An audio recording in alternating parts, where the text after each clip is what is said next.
warahmatullahi wabarakatuh. Kami dari kelompok 8 ingin mempresentasikan tentang toleransi umat beragama.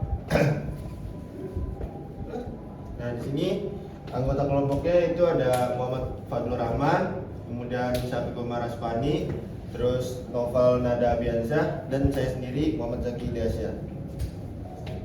Nah, di slide pertama di sini ada toleransi umat beragama, yaitu menghormati dan menghargai perbedaan agama, suku, budaya, bahasa, atau sudut pandang merupakan sikap toleransi. Kita dapat hidup berdampingan secara damai meskipun berbeda jarak jika kita memperhatikan toleransi. Di slide selanjutnya di sini ada latar belakang masalah, yaitu keberagaman Indonesia. Yang pertama, negara dengan berbagai agama, budaya, dan suku. Kemudian keberagaman menjadi kekuatan sekaligus tantangan. Kemudian tantangan toleransi umat beragama yaitu ada potensi konflik karena perbedaan agama. Kemudian minimnya pemahaman nilai-nilai Pancasila, dan yang terakhir di sini ada penyebaran ujaran kebencian berbasis agama di media sosial. Dan di sini urgensinya adalah menjaga persatuan melalui toleransi beragama berbasis Pancasila. Ya, selanjutnya mungkin akan dilanjutkan dengan rekan saya yaitu Novel Nada Maulana Abiansyah. Mengapa kita harus menerapkan toleransi beragama? Karena dengan menerapkan toleransi beragama, kita bisa menghormati agama dan kepercayaan orang lain. Selanjutnya ada metode pendekatan. Yang pertama ada pendekatan pendidikan dan sosialis, yang terdiri dari pendidikan toleransi di sekolah, dan workshop dan seminar untuk masyarakat. Yang kedua ada media kampanye, yang terdiri dari menyebarkan pesan damai melalui media sosial.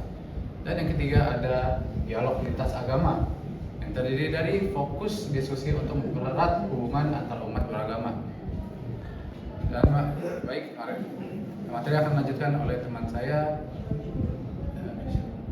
Syafiq Umar Asfani. Di sini saya Syafiq Umar Asfani akan melanjutkan materi yang telah dipaparkan oleh teman-teman saya. Slide selanjutnya yaitu ada rancangan kegiatan.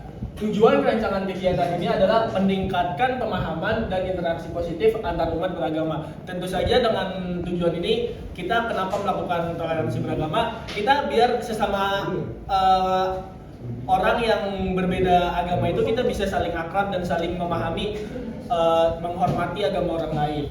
Contoh program kegiatan yang bisa kita lakukan itu diskusi dan dialog antar agama, seperti di sini yang setelah dijelaskan, panel diskusi untuk menghasilkan rekomendasi bersama. Tentu kita bisa ngobrol bersama, kita bisa sharing bersama bagaimana tentang cara menghormati agama sesuai dengan kepercayaannya masing-masing, lalu kita bisa sharing hal lainnya. Yang kedua itu bisa dengan kampanye media sosial, yaitu dengan cara konten edukatif tentang toleransi beragama. Kita bisa dengan melakukan sharing melakukan sharing dengan cara kita menggunakan aplikasi seperti halnya Instagram, YouTube, TikTok, dan lainnya. Ya, lalu ketiga ada kerjasama sosial, yaitu contoh kegiatannya yaitu lintas agama seperti gotong royong atau bantuan.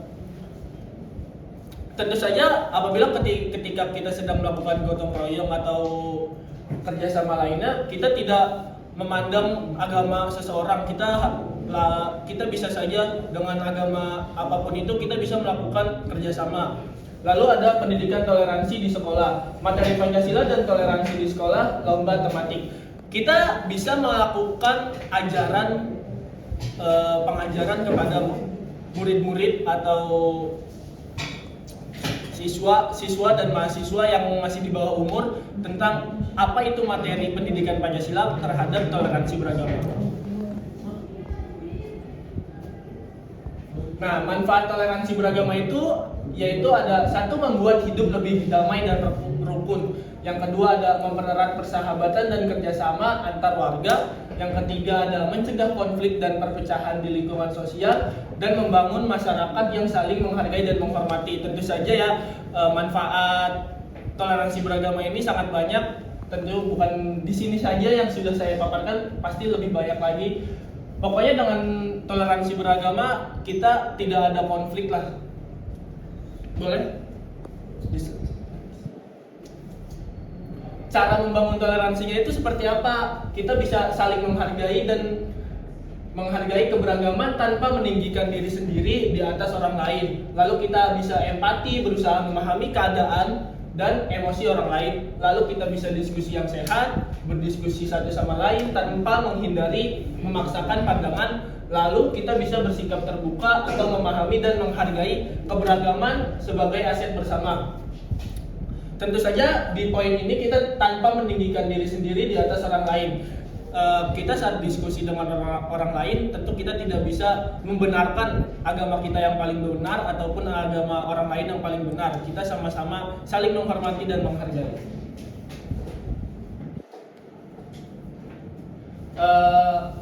Mungkin ada sedikit quotes ya, menjadi generasi yang toleran dan menghargai keberagaman. Mari kita mulai dari diri kita sendiri.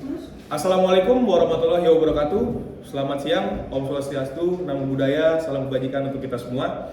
Di sini saya Muhammad Fadlur Rahman dari kelompok 8 akan membuat video tentang toleransi beragama, yaitu tema yang kita pilih dari kelompok kami, kelompok 8, untuk penyelesaian tugas akhir mata kuliah Pancasila. Di sini saya akan mewawancarai nih teman saya yang bernama Mbak Gita. Silakan masuk Mbak Gita. Oke, halo. Halo. Oke, Mbak Gita. Sekarang saya mau nanya nih tentang pendapat Mbak Gita tentang toleransi beragama ya. Saya membahas toleransi beragama. Nah, kalau menurut Mbak Gita sebagai umat Kristiani, bagaimana sih peran gereja dalam mendukung toleransi beragama yang ada di lingkungan sekitar Mbak Gita gitu? Oke, terima kasih pertanyaannya. Jadi seputar toleransi ya? Iya, toleransi. Oke. Kalau kan kebetulan saya beragama Katolik Kristiani. Oh iya. Ya, jadi kalau bagaimana kita menyikapi toleransi itu sederhana dengan menghargai sih. Misalnya kita suka mengadakan dialog antar agama gitu. Gunanya untuk apa? Gunanya untuk melihat bagaimana perspektif dari agama lain tentang indahnya keberagaman gitu. Jadi dari dialog-dialog terbuka itu, dari kita terjun langsung ke mengikuti misalnya hari raya agama lain gitu, ikut merayakan, itu kita bisa menghargai bahwa perbedaan itu layak untuk dirayakan. Oke, seperti itu. Itu kalau dari sisi agama yang begitu ya, terus Katolik Kristiani seperti itu ya.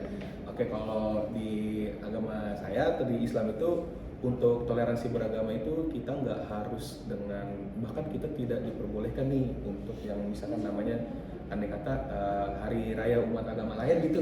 Nah, kita tuh dilarang untuk memberikan bentuk toleransi dengan mengucapkan selamat untuk hari raya itu. Nah, kalau di kita tuh cukup dengan menghargai, dengan tidak mengganggu mereka, dengan mereka itu lagi misalkan lagi merayakan hari raya mereka, itu kita tidak mengganggu, itu sudah termasuk toleransi. Itu kalau dari agama saya seperti itu.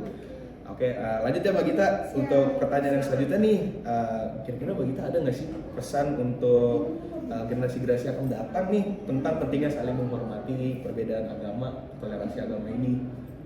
Oke, tentang menghormati antar agama ya. Iya. Kebetulan aku pernah ikut forum diskusi Gus Durian dan kebetulan mengidolakan sosok Gus Dur ya. Oh, Di sini aku baca nih kalimatnya dari almarhum Gus Dur.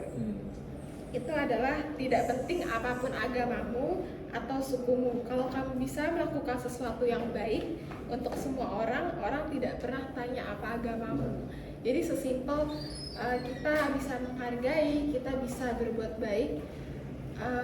Misalnya ada teman saya yang lebaran, lalu kita kasih bingkisan nih atau kue gitu. Nah, itu kita juga turut merayakan gitu, kita turut menselebrasi perbedaan yang ada, karena Indonesia itu kan Bhinneka Tunggal Ika. Jadi kita dengan menjaga keharmonisan, menghargai perbedaan dan mewujudkan perdamaian itu sendiri. Oke, mungkin gitu aja ya untuk kali ini. Terima kasih untuk Mbak Gita atas kerjasamanya untuk penyelesaian tugas akhir dari kelompok kami. Oh iya, untuk kelompok kami itu ada saya sendiri Muhammad Fadlur Rahman, lalu ada Syafiq Umar Aswani yang sekarang sedang memegang kamera, lalu ada Noval Abi sama Muhammad Zaki Ilyasa. Baik, sekian dari saya. Wassalamualaikum warahmatullahi wabarakatuh dan selamat siang.